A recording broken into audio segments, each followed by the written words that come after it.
Olá, olá, olá. Hoje nós estaremos falando sobre o still, o yet, e o yet e o already ou already na pronúncia britânica.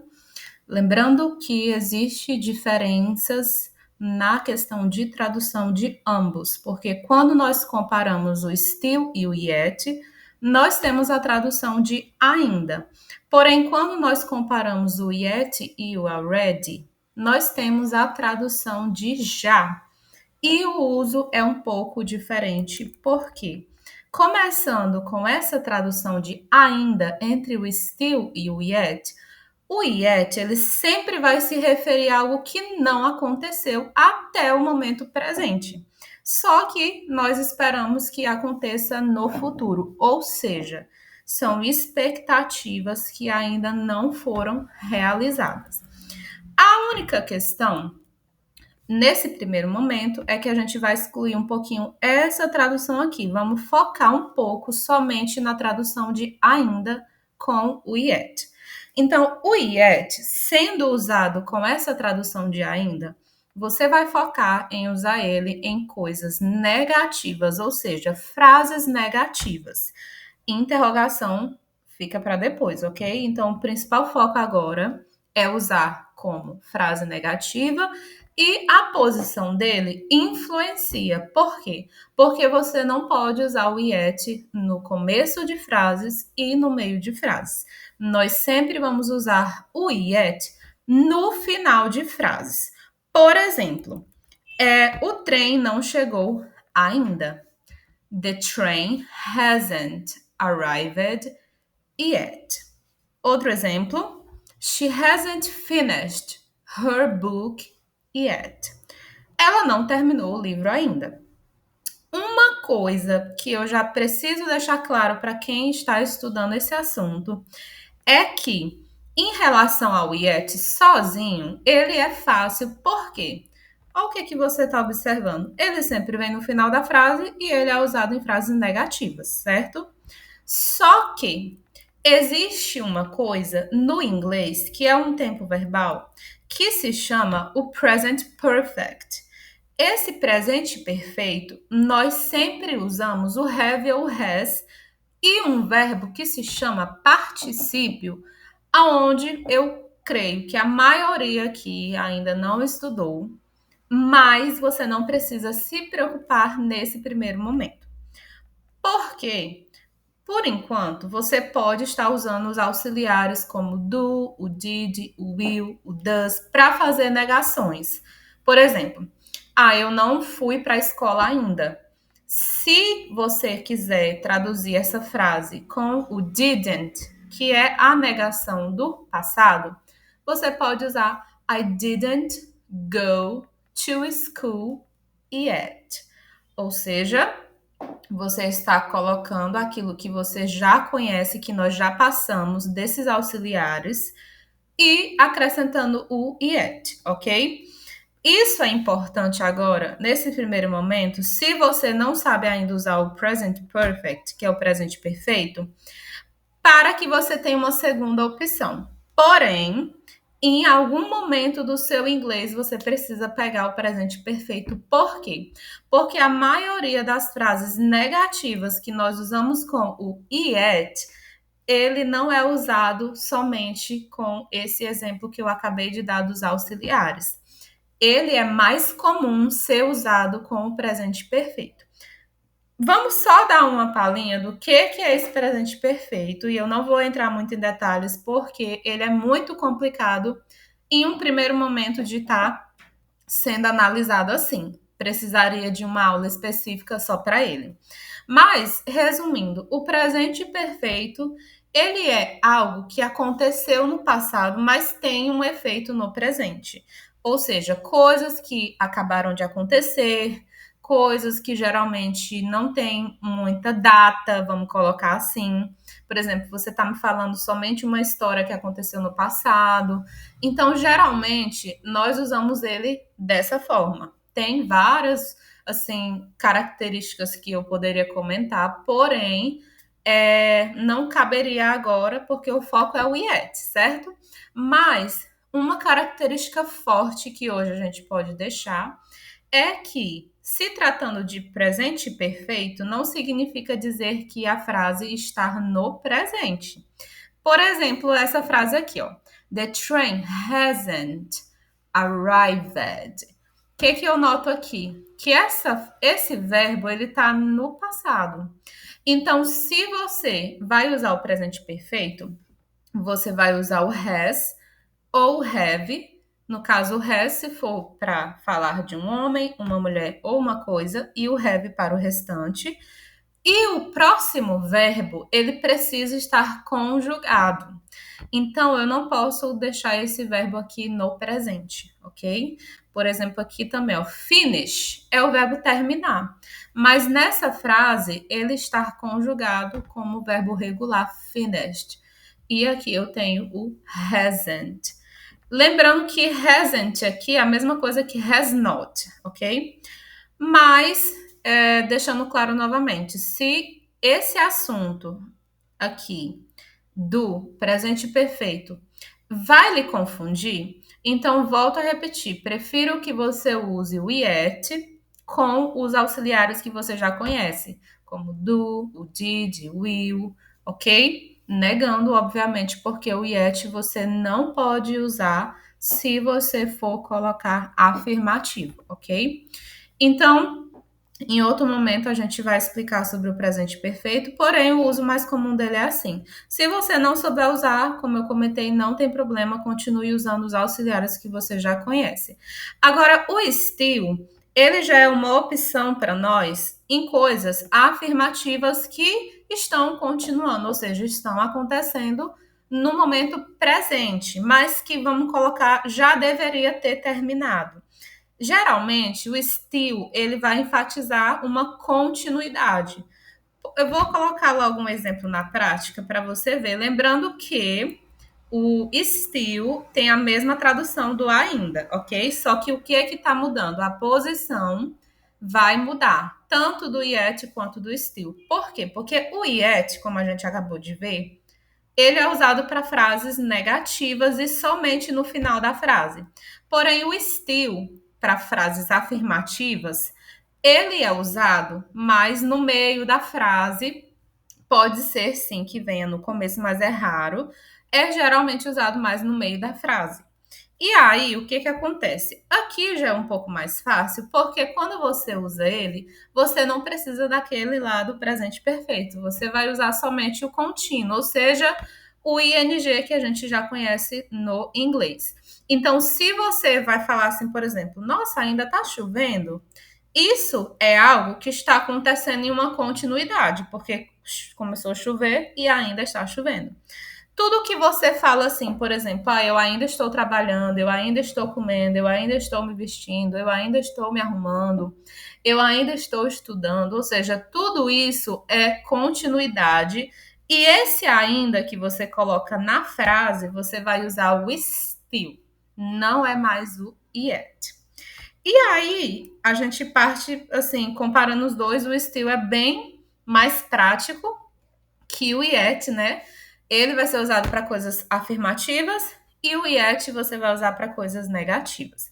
Só que aqui, agora, a gente precisa dar uma ênfase e vamos colocar uma característica à parte do still.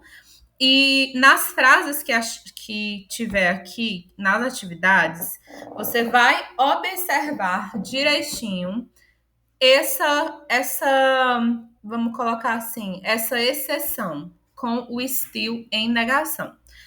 Porque nós sabemos que negações é o yet que nós vamos usar, com a tradução de ainda. Mas o still, ele pode também ser usado em frases negativas, porém você vai expressar uma impaciência, ou seja, uma falta de progresso. Aí que entra a mudança, né? Porque quando você simplesmente fala assim, por exemplo, eu não jantei ainda. Essa frase, você não está demonstrando uma impaciência. Agora, vamos colocar que você está esperando uma ligação de alguém e simplesmente você fala assim: poxa, ele ainda não me ligou. Essa frase já está soando uma impaciência na fala. Então, quando a frase demonstra esse tipo de impaciência ou surpresa ali de quem está falando, você não vai mais usar o still, porque quando você está traduzindo, o seu ainda ele não vai para o final. E é aí que a gente coloca o still para frases negativas. Porém, você vai preferir sempre usar o yet quando você simplesmente vai fazer uma negação comum, ok? Isso aqui é algo à parte, não é algo que, vamos colocar assim, de 100 frases você vai usar 50%, não é assim, porque isso aqui é uma exceção, né? E você vai ver, lógico, com o decorrer do seu estudo, das traduções, do seu dia a dia, porém, é algo que a gente tem que focar mais no yet mesmo como coisas negativas, ok? E aí, resumindo os dois. O still você vai usar para frases afirmativas e se for negativa, é aquela parte da impaciência que eu acabei de comentar. O yet você vai preferir usar ele para frases negativas, lembrando que nós estamos na tradução de ainda, ok? E o still aqui é aquela continuidade. Por exemplo, eu ainda estou trabalhando. I am still working. Não esqueça de colocar o ing, porque é o que vai fazer diferença na frase. Porque quando nós falamos de uma continuidade, é algo que está acontecendo. E tudo o que está acontecendo, ou agora, ou que estava acontecendo no passado, ou que vai acontecer no futuro, a gente usa quem? O ing, ok? Muito bem. Aqui você vai ver que eu coloquei um simulado e quem ainda não fez o simulado, isso aqui vai ficar como atividade para vocês. Vocês vão ler de novo aqui o arquivo. Se você quiser voltar o vídeo de novo, se tiver dúvida, pode me mandar mensagem. Mas eu gostaria que vocês tivessem fazendo essa atividade aqui. E aqui embaixo também eu coloquei já as respostas. Se alguém tiver dúvida, você pode responder e depois conferir se tá ok, tá? Tem o gabarito aqui. E também tem todas as traduções das frases aqui para você pegar. O que acontece? A outra atividade aqui é de tradução. Então, a tradução aqui você vai pegar. Inclusive, eu também coloquei lá embaixo todas. Na verdade, esse aqui eu não coloquei, mas não tem problema. Você pode traduzir, depois a gente tentar corrigir juntos, tá? Agora vamos para a segunda parte da aula, que é o yet e o already. Note que a tradução já mudou, porque o yet e o still, a tradução que nós estávamos passando era o ainda, né? E agora, o yet e o already, ele já tem a tradução de já. Lembra que no começo da aula, quando nós estávamos passando a posição, o uso do yet, uma coisa que primeiramente foi, eu falei que ia falar depois, foi que o yet é usado para negações e também interrogativa. E é aqui que entra o uso da interrogação com o yet. Porque aqui nós não estamos mais falando de negações, ok? Você vai entender. Vamos passar por parte. A questão entre o yet e o already é porque eles são traduzidos como já, ou seja, vai girar em torno de uma expectativa e o tipo de frase que cada um está sendo usado. Porque uma coisa que a gente precisa entender é que não é porque tem a mesma tradução que tem o mesmo uso. A posição, a expectativa, o tipo de frase é totalmente diferente. Por quê? Vai se tratar de ações que aconteceram ou não antes daquele momento presente. Só que assim, a perspectiva é totalmente diferente. Então vamos começar pelo already, que é esse já, né? Antes do esperado. Ele sempre vai ser usado para a gente confirmar, note, confirmar algo que já foi concluído. Ou seja, aconteceu mais cedo do que o esperado. É uma surpresa positiva, alguma coisa que já foi finalizada. O uso dele, geralmente, nós usamos em frases afirmativas. E é já que eu vou falar sobre essas perguntas aqui, mas eu quero que vocês foquem primeiramente no already como afirmação. Afirmações, ele sempre vai estar no meio de frases. O sentimento é como se aquilo ali aconteceu antes do que o que você pensava ou esperava. Por exemplo, eu já comi. I have already eaten. Outro exemplo, she has already finished her book. Olha só, essa primeira frase, eu já comi. Se nós formos colocar assim um complemento, eu já comi antes de você me chamar para jantar ou antes do horário normal. Vamos colocar aqui uma situação mesmo no português, né? Você chega em casa e sua mãe tá ali fazendo comida e você disse que ia sair para ir no supermercado comprar, não sei, um refrigerante. Só que assim, você foi e a sua mãe estava com muita fome e ela não te esperou. Então, quando você chegou, ela falou que já comeu. E aí você ainda iria jantar. Ou seja, aquilo aconteceu, ela já tinha comido antes de você esperar chegar com o refrigerante para jantar com ela. Ou seja, aquela ação, ela aconteceu antes do esperado. Então, por conta disso que nós vamos usar aqui o already, ok? Na parte do yet, com a tradução também de já é o contrário, é uma expectativa de que algo aconteça, ou seja, o already, ele é aquilo que já foi feito antes do esperado, é uma confirmação, é uma conclusão, e o yet, ele já é a expectativa de que algo aconteça, ou seja, ele vai ser usado para perguntas. Aqui que entra um pouco da diferença entre o already e o yet. Porque o already vai ser usado para afirmações, conclusões, e o yet não. Ele vai ser usado mais para perguntar se uma ação esperada aconteceu ali naquele momento presente, ou seja, é uma expectativa sobre um futuro próximo. Por exemplo, você já fez sua lição de casa? É aqui que entra algumas perguntas com o have you, né? É muito comum ser usado o yet na tradução de já quando você usa o have you. Você já fez sua lição de casa? Você já jantou? Você já almoçou? Você já comeu? Você já foi ao shopping? Você já foi no supermercado? Esse tipo de tradução são traduções que nós usamos o have you e nós usamos o yet, ok? Então, como que é o uso desse yet na tradução de já? Você vai usar para perguntas, e agora a gente entra na complementação anterior que eu falei das negações. Lembrando que quando você usa ele como negação, a tradução vai ficar como ainda. E quando você usa ele como perguntas, a tradução fica como o já. A posição sempre vai ficar no final da frase e o sentimento é o quê? De alguma coisa que ainda vai acontecer do futuro, ou seja, eu esperava que isso acontecesse e aconteceu agora. Então, aqui tem algumas frases. Por exemplo, has the movie started yet? O filme já começou? O filme já começou? O que é que implica?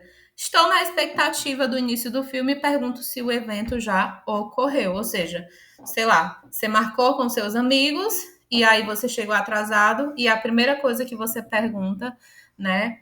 Você encontrou um amigo lá fora do cinema que tá entrando e aí você pergunta para ele: você sabe se o filme já começou? Isso é algo que você está esperando que aconteça, mas quer ter a confirmação. Então, geralmente, o uso do yet e o already é um pouco mais fácil de diferenciar, porque o already você vai usar mais para a parte ali afirmativa, algo que já foi concluído, e quando você vai usar o yet com as perguntas como já, é quando você vai falar de algo que ainda, né, vai acontecer, vamos colocar assim. Então, o already já aconteceu antes. O yet já aconteceu até agora.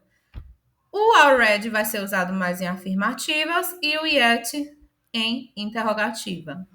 A posição do already vai ficar no meio e com o yet vai ficar no fim. Qual é a expectativa de ambos? O foco do already é uma conclusão antecipada. E o foco do yet é a expectativa, ou seja, é o ponto ali que você teve de espera, ok? Espero que vocês tenham entendido. Aqui também tem uma coisa que eu quero complementar antes de concluir, que é quando nós usamos o already no sentido de, vamos colocar assim, de perguntas. Deixa eu só ver aqui se a gente já. Deixa eu só colocar aqui que eu lembro que isso aqui, vamos lá. Quando você vai usar o already para perguntas, você sempre vai usar ele quando você for expressar uma surpresa. Então, aqui também é uma exceção, porque o already nós vamos focar na parte de afirmações. Só que, gente, tem as exceções, assim como o still. Lembra que eu falei do still como negação, quando você demonstrar uma. Esqueci a palavra em português, incapacidade não, é uma insatisfação, vamos colocar assim, né? E o already, você vai usar ele em perguntas. Essa exceção pode sim acontecer, mas é quando você vai expressar surpresa. Aqui está um detalhe que vai facilitar para você diferenciar quando você usar, porque geralmente, quando você demonstra surpresa, tem um complemento. Por exemplo, vou colocar o exemplo aqui na frase. Você já terminou? Nossa, pensei que levaria horas. Ou seja, eu não estou simplesmente fazendo uma pergunta, eu estou colocando um complemento. Se essa pergunta ela acabasse aqui, nós usaríamos era o yet. Porém, como eu estou demonstrando uma surpresa com a próxima frase, ou seja, o meu complemento, eu não vou colocar mais o yet, eu vou colocar o already. Have you already finished? Outro exemplo. Ela já saiu para o aeroporto? Pensei que o voo dela fosse só amanhã, ou seja, você está demonstrando uma surpresa. Have they already decided on the name? Eles já decidiram o nome? Isso foi rápido. Todas essas frases aqui, elas estão buscando, elas estão demonstrando uma surpresa. Então, surpresas, você vai usar o already, ok? Buscando confirmações, né? Por exemplo, você já pagou a conta, certo? Presumo que sim. Isso você está buscando uma confirmação. Ele já assinou o contrato, né? Achei que o gerente tinha dito sim. Geralmente, perguntas que você faz a pergunta e dá o complemento não é mais o yet, é o already. Então, qual é a diferença chave para você entender quando usar o already e o yet? Lembrando que é a tradução de já, ok? Primeira coisa é que a pergunta, quando você vai usar na questão, por exemplo, do yet, nós vamos usar na parte neutronegativa. E quando você for usar a pergunta no sentido do already, vai ser mais algo positivo ou aquela surpresa que você coloca o complemento, ok? E aí, aqui também eu deixei uma atividade para vocês para traduzir. E aqui vocês vão traduzir tanto as perguntas quanto as afirmações. Aqui não tem nenhuma negação, porque essa parte aqui, na verdade, a tradução é só o já, né? E aí aqui também tem a tradução, porém, você vai tentar fazer sozinho. E aí depois você vai corrigir aqui nas respostas, certinho? Qualquer dúvida, você pode mandar mensagem. E se qualquer coisa precisar de mais algum complemento, fala comigo na próxima aula, a gente vai conversando. Aqui também tem um simulado sobre o already e o yet, e também as respostas tá lá no final para você ver, ok? Deus abençoe, espero que vocês tenham entendido a diferença de todos, o uso de todos e consigam colocar também nas frases e no dia a dia de vocês. Certinho? Deus abençoe, nos vemos na próxima. Até mais. Tchau, tchau.